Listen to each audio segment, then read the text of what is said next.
Welcome, everyone. I'm Laura DeFranco, the CEO of Brave Healer Productions and Brave Kids Books, where we have a mission to wake the world up to what's possible for healing, one brave word at a time. Here today to help me with that mission are some of the most amazing authors of a new book that we have coming out. This one is called The Life-Changing Power of Self-Love, an Essential Guide. And before I introduce the authors to you today, I want to say a huge thank you to Tina Green, who is our lead author for this collaboration. Tina, I'm in love with the mission that you have for this book and the power that is in it, because you set a foundation for what this means. And I don't know, I just think that when people really get the mission and they get what they need to do in terms of bringing that love to themselves, the entire world changes in that magical instant. And I'm so honored and grateful to you for putting this stellar cast of authors together to bring these brave words and this so important message into the world. So thank you, Tina. So who do I have here with me today? Kendra Anaya is a freelance writer, best known for her victory when faced with a 1 in billion statistic, as well as her rousing monthly column, Dear Queer Gaily, giving advice straight from the heart. I hope I got that one all right, Kendra. Thank you for being here today. Linda Stewart is a healer with degrees in nutrition and dance and certifications in yoga, Thai yoga massage, Reiki, I-Rest yoga, Nidra, and training in shamanic practices. Linda, thank you for being here today. Natalie Peterson is a communications coach and consultant with a calling to partner with human beings in personal and professional spaces to realize worth and voice, compassion and courage, value in our vulnerability. Natalie, thank you for being here today. And Thais Harris is a board certified holistic nutritionist who helps women love themselves into their ideal body, vibrant health, and an outstanding life. You guys ready to give me an award for bio reading? I think you should. All right. So ladies, I'm so happy to have you here. Kendra's going to start the party off today. Tell us about the chapter that you wrote for this book. Hello, so happy to be here. My name is Kendra, and my chapter is chapter 11. It's called Synergize Soul with Science, How I Braved a 1 in a billion statistic. Let's see. I basically, on my daughter's very first birthday, got a phone call from a doctor where I was told I had a brain lesion, and that fell like a domino effect into a triple diagnosis of multiple sclerosis, and then a very rare form of brain cancer, and then multiple brain tumors. So my chapter is about how I was given a 2-year prognosis if I did not move forward with brain surgery, and a 5-year prognosis if I did. And today is not 2 years later or 5 years later, it is 10 years later. And I am alive. I am 100% cancer free and 100% tumor free. And there has been 0 progression of MS. So that is what my chapter is about, how I integrated my modalities from my soul and my heart into Western medicine and science, and created the outcome of today. Did you know right from the start that you were going to want to talk out loud about this journey, or did that come much later? I have known my whole life that I'm going to write a book. So I just didn't know that this was going to be the topic. So a little bit of both, I would say. Had you shared about the story before this book? I have been writing a memoir, and I have been little sneak peeks of different scenes of this story, because it's been 10 years. I know. There's quite a bit of there was 5 brain surgeries in that 10 years, so there's a lot of stories to tell. And that's, the question is because I'm wondering what's the response from your inner circle so far? Like, this is intense stuff. Yeah, the response has been so lovely. I have a really incorrigible sense of humor. And I honestly feel like it's my saving grace. And whether it started as a defense mechanism or whatever it was, I don't even care anymore. I just love that I have it. And it was really important to me in my writing that that still came through because I feel like that is a foundational piece in my growth and in my healing is just finding the just cosmic joke of it all. And so that has been kind of the main response from my readers has been my ability to share the depth of the dark and the shadow and the pain without abandoning the joy and the love and the silliness of it all. So that's been extremely satisfying to feel that response. I so appreciate you being able to do that. And such is life. We have both all the time, the yin and the yang of life, and being able to hold both things, intense sadness and also laughter. It's like, whoa, can I do? Yeah, yeah, I can do both, Yeah, right? And you did yeah. that brilliantly in the chapter. So thank you. Thank you so much. Yeah, today is a perfect example. I have COVID, but I am here with you all. And this is one of the biggest joys of my life to be here in this interview. And I also am battling COVID, but it's like one does not cancel out the other. They're both existing simultaneously. So it's Thank you. perfect Thank you. medicine for my chapter. Yes, it is. Thank you for being here with all of that going on. Yeah. All right, you guys, you're going to hear from Kendra more in a few minutes. Linda, I'm going to move to you now. Tell us about your amazing chapter. Hi, Laura. It's good to see everybody. My chapter is chapter 16, The Courageous Heart. It's grief as a path to recreation. So it's become really clear to me recently how kind life is. And when I look back on this chapter, it came from a very difficult, challenging time in my life. So at that time, I had lost my fiance, the possibility of motherhood, my career, and my housing situation, my home, all at the same time. So now I look back at that and see what a beautiful gift that was. But at the time, it was very difficult. But I had been on a spiritual path for many, many years. And there's a level of awakeness that was within me, but I hadn't quite accessed my heart. I hadn't quite accessed love. And so it was a beautiful and challenging time of learning how to see myself and be really honest with myself and to feel deeply and to feel and to allow myself to heal and to also to question my beliefs about life. It was a time when I was looking at who I had become and my conditioning. And ultimately, it was also about not identifying with whatever was arising. So, not making myself wrong or bad for anything I was going through or anything I was feeling. And it really took me into this deep place of self contemplation. And ultimately, it took me to this place of greater self love. So, I can look back on it now with great appreciation.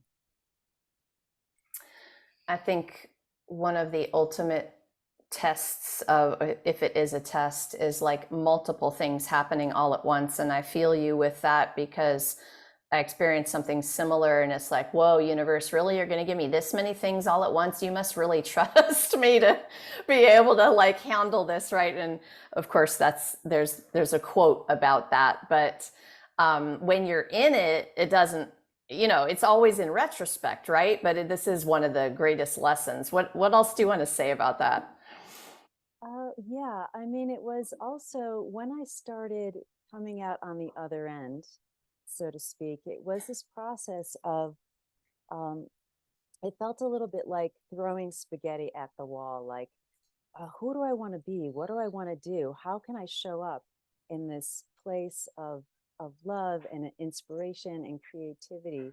And so it eventually became quite a joyful process. And it takes, I think, a warrior to turn something like that into joy. So I very much appreciate you and really all of the authors in this book for taking responsibility for their own awareness path, really, which is what that is. Y'all are badasses for that, seriously.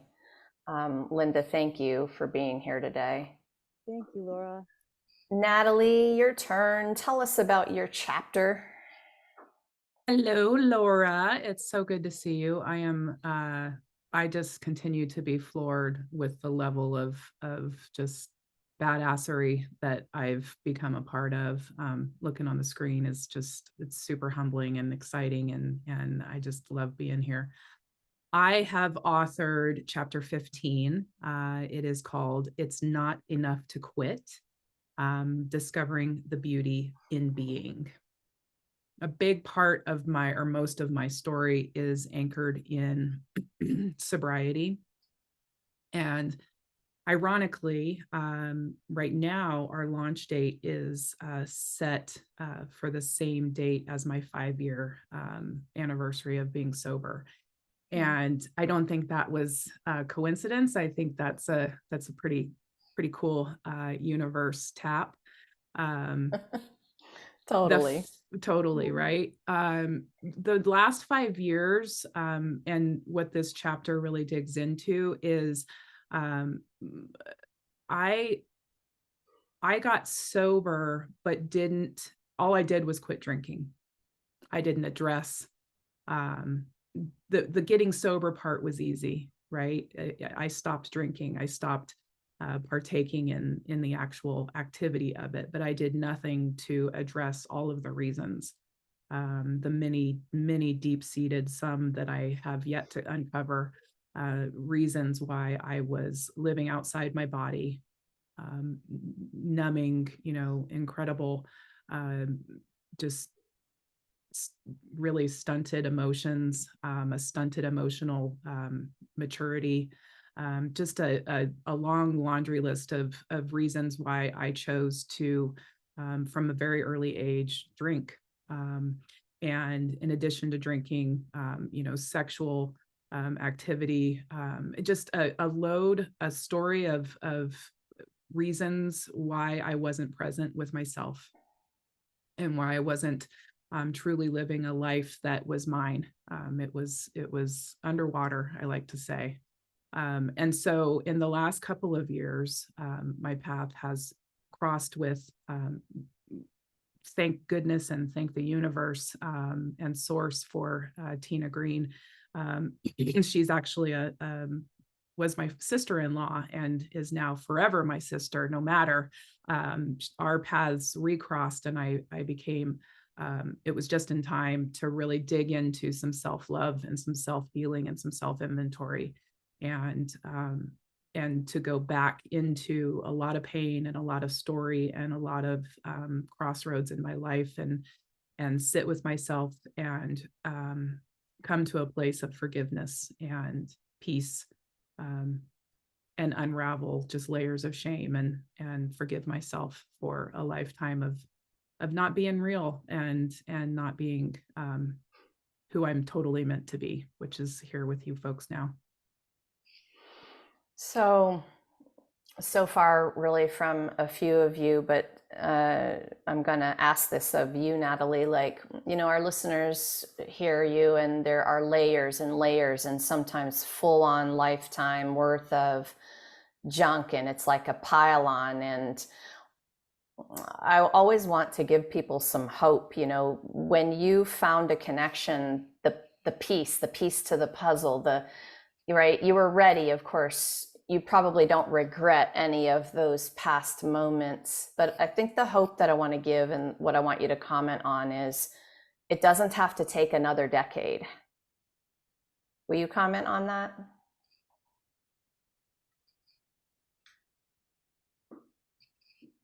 How quickly can somebody shift, and how can they do it if you believe that it can happen quickly? Laura, I think that's part of actually, I hear you. I want to give hope too. And that's the medicine that's in my chapter, is that there is forgiveness, underneath all the blankets of shame and regret and guilt and bad decisions, is a very real human and a very real spirit who deserves to have a life of love and freedom and connection.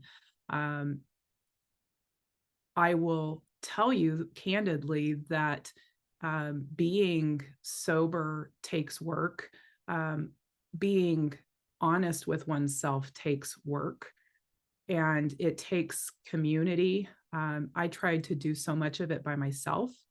I tried to do it through, any number of books and podcasts and videos. It wasn't until I found true human to human connection that I could be witnessed, and that I could give voice to the struggle that I was living, that I finally started to find some release. Therapy for some, 12 steps for others, fire walking for still another group. Like, there are so many different ways to tap into a voice that's sitting inside that needs to be witnessed. And I think the community, if finding a community and finding people that believe in you and believe in your spirit and can hope along with you is key to the process. Mm-hmm. Definitely. Oh my gosh, yeah, we could stop there and pause for another 3 hours on community alone. Thank you, Natalie. That was part of what I was hoping to hear. Thais, let's hear about your chapter next. Thank you. Thank you all for sharing. So honestly, the chapters have been amazing. And thank you, Laura. My chapter is chapter 19, No More Cringing in the Mirror, What Skin Cancer Taught Me About Self-Love.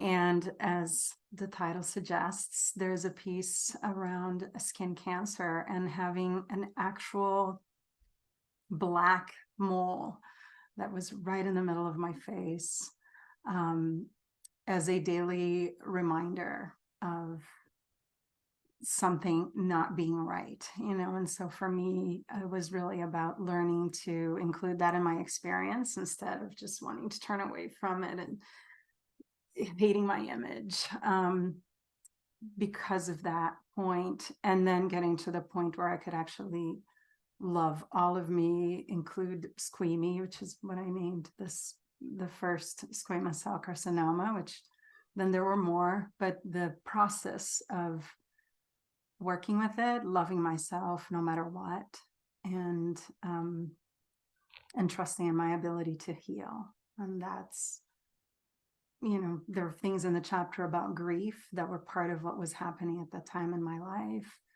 and change and excitement and travel. Like many of you have said, it was like everything happening at once, but it wasn't just difficult things. There was just so much happening at once. And the contrast for me was also part of, at first, feeling a little lost in it and wondering what was that message trying to tell me. Was this thing growing on my face a sign that I was doing something wrong? Or could I allow myself to just fully live my gorgeous life, which thankfully is the way I have chosen. I love that you named it. Like, there's this technique in writing where I'm asking people to look at the inner critic voice, but give it a name, because it's a piece of you and we want to befriend it, really.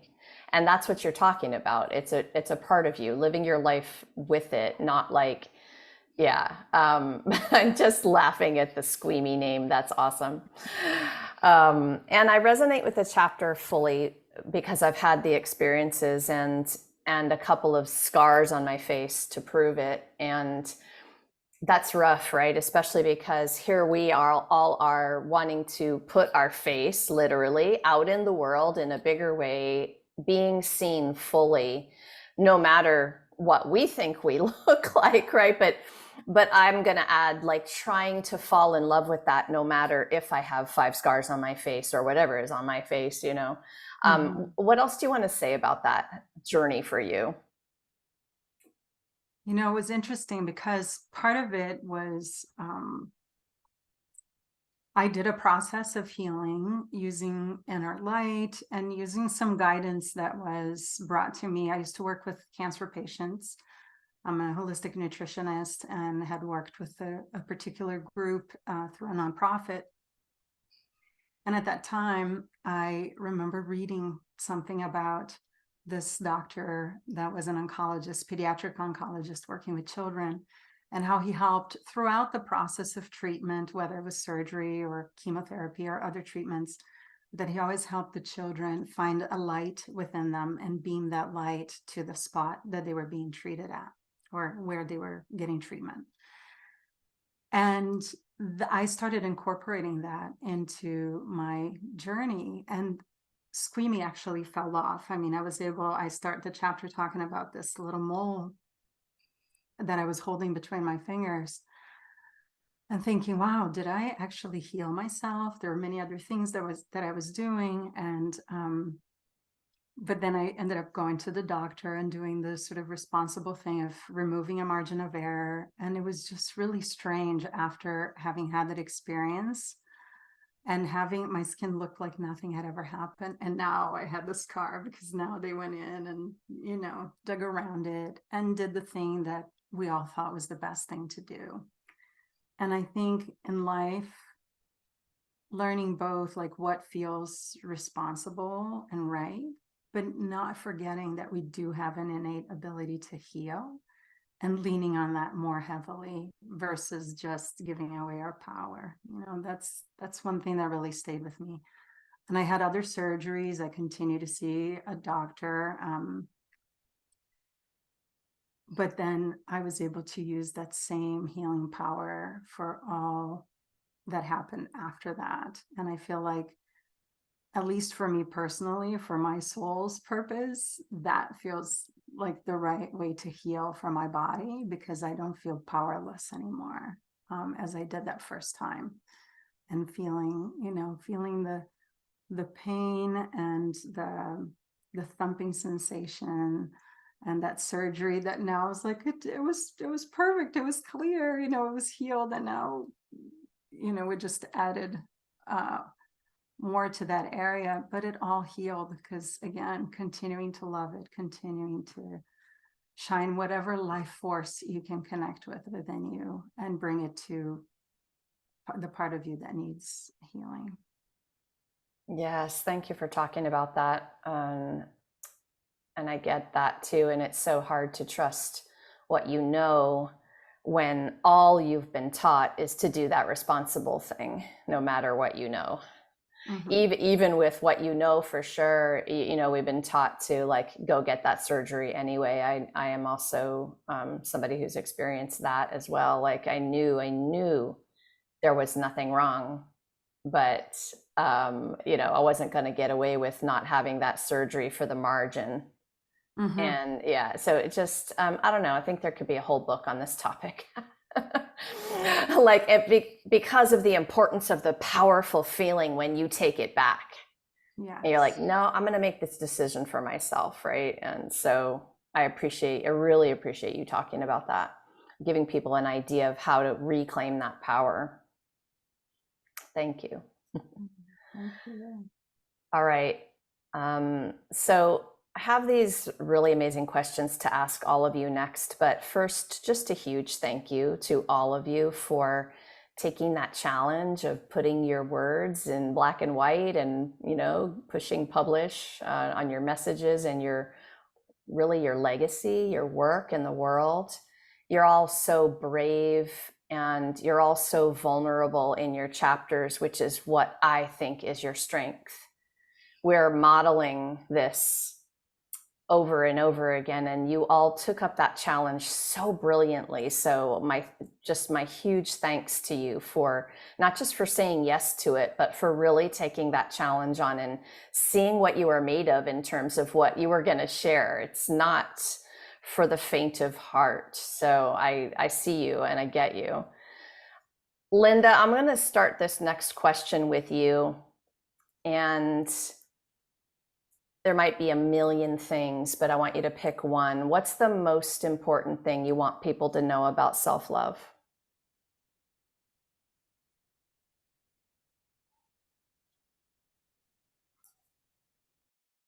What comes up in this moment is that whatever is arising, whatever we're experiencing, whether that be heartache, grief, pain, shame, inspiration, anything that's coming up, it wants to be turned towards with a loving gaze. It wants to be loved. And that is part of the process of self-love. And that we also, at the same time, don't have to identify with what's arising, that there is an awareness. There's this incredible awareness, we call it source or existence, that is just aware of everything that's happening. And all it wants is for us to say yes to it. So saying yes to whatever is arising and showing up and feeling it fully.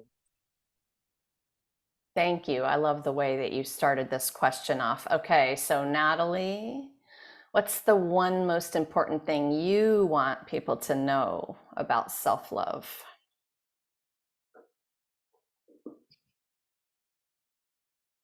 I want every one of us to know in their heart of hearts, have a knowing that you are exactly, wonderfully, perfectly enough.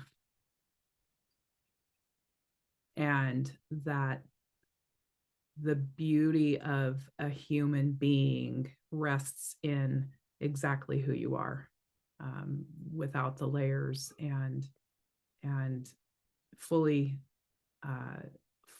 human. We try so much to live a life of comparing ourselves and ranking ourselves and seeing others as something that we would rather be, when in fact, from the top of our head and that hair sticking up to the bottom of our cute little toes, we are exactly enough. I love it. Thank you for that. Thais, what's your version of this? What's your one thing you want people to know? That love, that power, that inner light is always there. And B, it takes us cultivating it and connecting with it for it to actually show up in our day-to-day, for it to actually allow us to live that vibrant life that we all want to live.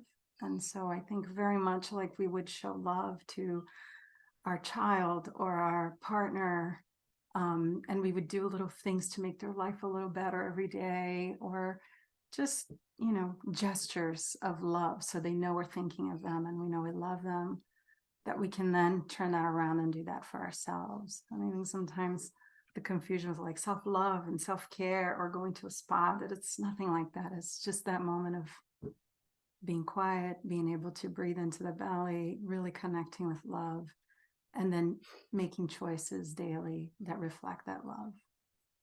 Nothing wrong with breathing at the spa. Just saying.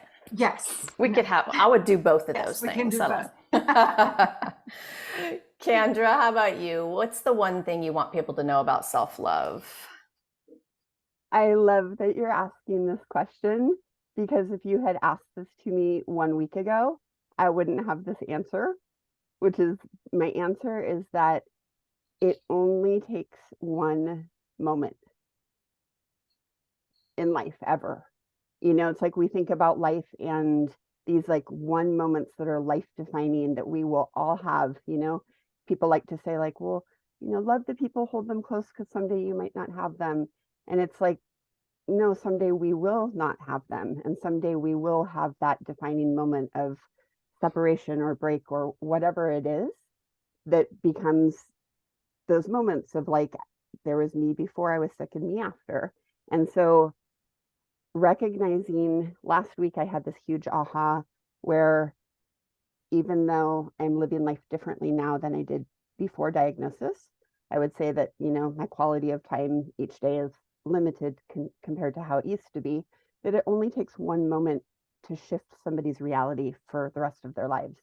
And even if I only have 2 good hours in a day, that's over 100 opportunities to have like literally one moment to like have an impact for somebody's rest of their life.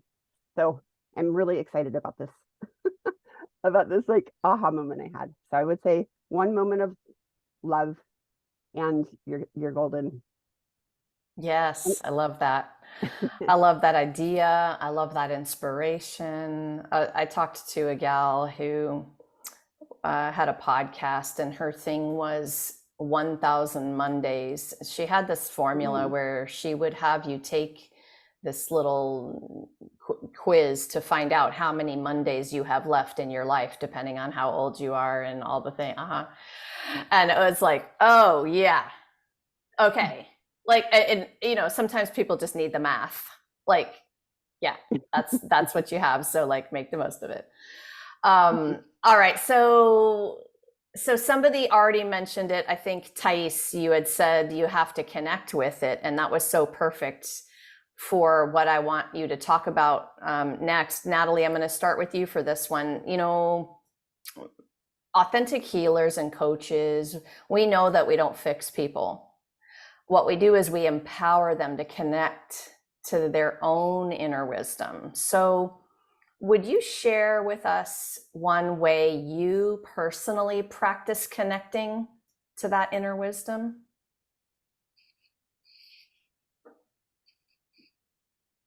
Self-awareness and the ability to take inventory of one's strengths, weaknesses, quirks, ticks, our approach, right? It takes work. Communicating with ourselves is not something that is it just happens. It just, the voices in our head and deciphering, what's going on and who's in the seat of self and all of these things that we talk about it's just not, immediate knowledge. And so a practice that I use in becoming connected with myself and communicating with myself is to, and I touch on it in my chapter, is to journal and decipher between the very distinct categories of being, doing, and having. And it takes me with a piece of paper and a pencil and quite literally being intentional about, if it's a goal that I've got that I'm trying to accomplish, that I am connecting with myself and deciding who I need to or want to be in order to accomplish a certain state of life or a certain milestone. And that's separate from what I need to do to accomplish that and what I might have as a reward. So connecting to myself requires me to really sit and decipher through, the thoughts that I'm having, and almost come out of myself and look in on it, to be clear. And I don't know if that was clear as mud, but powerful awareness tool, because I'm a journaling fan. Yep. And so it made sense to me for sure. And I like your idea of self-inventory. And, so for our listeners, Natalie does it with a journaling technique, and that's observing your own self. That is a way to look at your own thoughts. And so, yeah, Natalie, I'm with you on that one. That would be one of mine as well. Thais, how about giving us a window to one of your moments of connection? Thank you. Breath and gratitude are two huge parts of that. And breath, to me, it's my one thing that's really non-negotiable, which most things I'm so flexible about. I don't have a thing that I do exactly the same way every day, except for waking up and putting a hand on heart, a hand on belly, and just feeling my own breath from the outside in, from the inside out, feeling my body in space, feeling the gratitude for another day, for this chance to breathe again. And it just sets a very hopeful tone, I think, for the day. And it's something that's somewhat recent in my life. And I was somebody who would get up with my list of to do, just boom, the moment I wake up. And this has shifted that quite a bit. So I really appreciate this and believe in it. And the gratitude at the end of the day really adds to that. And so I feel like that's another moment of really feeling the breath, especially that breath that goes deep into the belly and allows us to get into this more present space versus breathing from up here, during the day. And it's something I love sharing with my family, with my son and my husband, something we're grateful for in that day. And it just brings the whole energy kind of down and allows, I think, each of us to really connect to a piece of ourselves and to a piece of our day. That feels important to share and acknowledge. I love it. Plus, every time we talk about breathing on an interview, the whole world breathes with us right that moment. Like, we all took the deep breath when you said the word breath. I love it. That's another one of my practices. And I would say probably the most miracle moment of my morning is when I can remember to start it like that. Before I move my feet out of the cupboard, I'm just like, nope, just pause, right? Because we're so conditioned to like get into that action so fast. I love that. That's part of my routine as well. Wonderful. Kendra, how about you? Show us a moment where you connect. What's your favorite? Piggybacking off of the gratitude, I have this little tiny practice with my best friend who we've been best friends since kindergarten. And each night at the end of the night, we text each other good night and we share a gratitude for the day. And it has just been so simple and so organic. And to have the accountability of having somebody that I love out there in the world.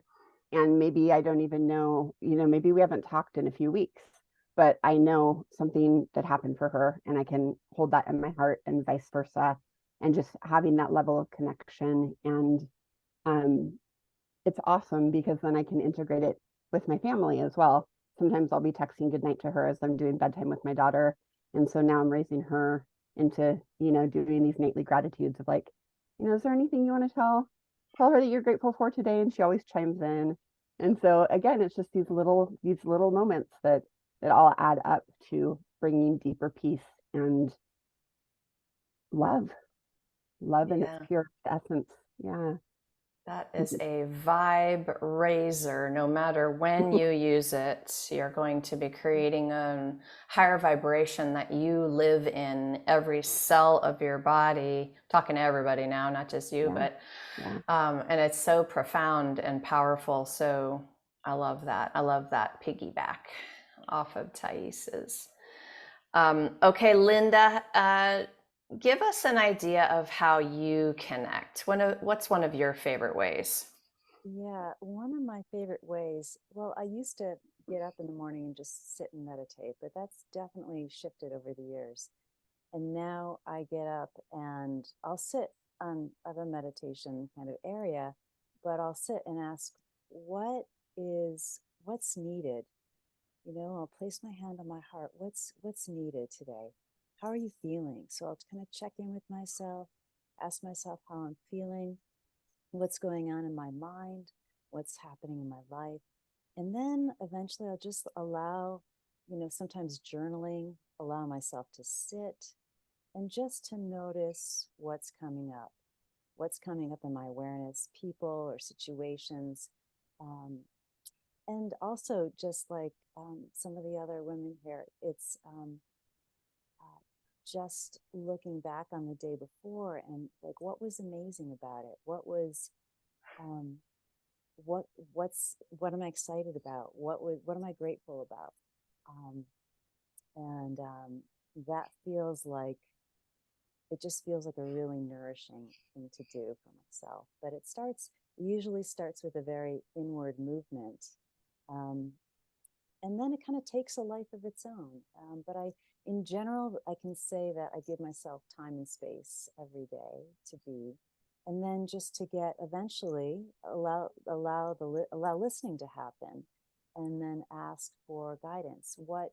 What's a priority? What's a priority? What needs to happen today? How can I be of service somehow? And then, when during the day, if I'm getting ruffled or something, it's always coming back to myself, sitting quietly, putting my hand on my heart, breathing, and just saying what's needed. Thank you. You all have lifelong practices that you've been working on, some of us for decades, because you've dedicated your lives to understanding this. And thank you for that. Thank you for being part of that. I want to do a little bit, we're going to have to do the speed dating version of this answer for this last question, okay? And Thais, I'm going to start with you. I really want to kind of stay on this theme of helping people connect. And you all gave me such brilliant personal stories of how you do it, but sometimes it's not easy. Awareness for sure is a lifelong practice. Getting to that point that you can fall in love with yourself can be difficult, maybe a little bit, right? Some days. Thais, give our listeners an easy entry point. One simple thing. If I was going to answer this first, I would go back and I would say, write it down, get it out of your head. That's it. Start there. What's your version of that kind of answer? Mirror work and catching, first, just understanding what thoughts do you have when you first look at yourself in the mirror, so that you're just aware of the chatter that sometimes it's there automatically. And if you look at yourself, it's like, oh, I look terrible today. Or, oh, my hair. There's that, just notice if it's there. And then remember to switch it off and turn something else on that is loving. And that is, whether it's reminding yourself as you see yourself in the mirror, like, I've already won, right? I'm this torch that's been passed on for generations. All this information, this DNA, it's like, this is being propelled forward and I'm it right now. Like, I'm amazing. I'm the winner. And if that doesn't sound authentic, just say, hi, I'm here for you. And just as a way to shut off the or the criticisms that happen. But mirrors are always there. So it's kind of like there's always a trigger, right, for us to create this response that cultivates that love. And so when you catch your reflection in the mirror, see if you can switch your thoughts to something that's loving. I love this one because mirrors are everywhere. I really tried to evolve from to I see you, sexy. Like, you can have fun with yourself, right? Like, and Yes. just like raising that vibe. And you're right, like even car windows and mirrors on the sidewalk and mirrors in your house, and you're like, oh my gosh, right? But we have a lot of opportunity to shift this, which is what I love about it. And it can get really fun, so you'd be like, ooh, girl, or whatever. Like, you just, then stuff starts popping up, and it's awesome. And that is a far cry from great. Yeah, that's good. Okay, Kendra, what's your version? I think that you might have just initiated a monster out of me. I think I'm going to be walking around being like, sexy. I think sexy. I love it. I love it too. That's awesome. I was going to say around self-love that what is like magic to me is that kind of like there's the separation of my physical and my spirit. And I can be feeling really horribly physically, and my spirit can be alive and happy and free. And the other way around, my spirit can be down, but my body can be like, I'm fighting, I'm doing this, like, let's go. And so just taking a moment to be able to acknowledge one to the other. And so for me, being able to say, like, if I'm having my spirit say thank you to my body for something, thank you so much for getting out of bed this morning and getting upright and going and joining these awesome women. You did it. Good job. Thank you. And then vice versa on, the other way around of thanking my spirit, like, thank you for having my back, even though I can't get out of bed today. And even though I feel like I'm going to die, like, I know I'm not, because my spirit is so strong. And just having that back and forth dialogue between soul and body, and the gratitude, again, just ping ponging back and forth. I find that gratitude really solidifies that self-love. That's awesome. Y'all are dropping ninja moves of awareness today, which is, it's life-changing, these kinds of things. They seem like small little things, y'all, but they're such big things when you make them habits. Linda, how about you? Yeah, Linda, tell us what you want people to know in terms of like that simple entry point. They might be having a bad day. They need something easy. Yeah, I often will do putting my hands on my heart and just telling myself, I love you. I love you no matter what. I love you no matter what. It's okay. And just turning towards myself in a compassionate way. And that's the simplest. And sometimes I use Ho'oponopono, which is, I love you. I'm sorry. Please forgive me. Thank you. And I just love that beautiful, beautiful ancient mantra. I've had a taste of that once upon a time, and it is a very powerful one. And for any of you who haven't tried any of these things that the gals are talking about so far, and you try and it just feels a little silly at first, or it feels awkward, or you feel that feeling and it might feel like it's resistance coming up, right there is your opportunity. Right there, like, it's okay. Put a hand on that place of your body that is feeling that way and say it anyway, and see how it goes. Natalie, you're gonna close out our party today. Tell me your tidbit for this. What would you say?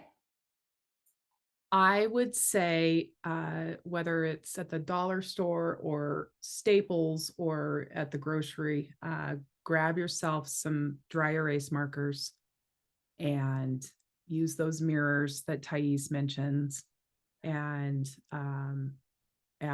the I love yous and the thank yous and the gratitude between spirit and physical, and write yourself love letters, short, sweet, whether it's on the mirror that you look in every morning, or it's on your office window that looks out over the back. It'll come off. It even goes on the tile in the showers. I've got dry erase markers everywhere, and I leave myself messages of love and encouragement. The one in my bathroom is very specifically, who do you want to be today? And I answer myself every day. This morning was about being authentic. It was about being connected, congruent, and honest, and at the end of the day, love. Always love. My version on the whiteboard, I wish I could show it to you, is everything is attraction. So it reminds me to stay aware. And we need the reminders. We need them in front of our face everywhere. Dry erase, Post-it, all the versions, glitter, sparkle, do it, you guys. It's going to help.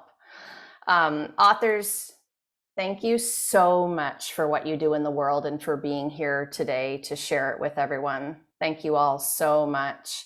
To our listeners, please remember you can join us for a live stream book launch party. You can actually come join us on the Zoom as well. It's going to be November 13th, and we're going to be meeting and talking about the life-changing power of self-love. All of our co-authors and our lead author, Tina Green, are going to be there, and we're going to have a lot of fun in that celebration. If you're listening after that date, that means the book has been launched, and you can head over to Amazon and grab your copy of this amazing book.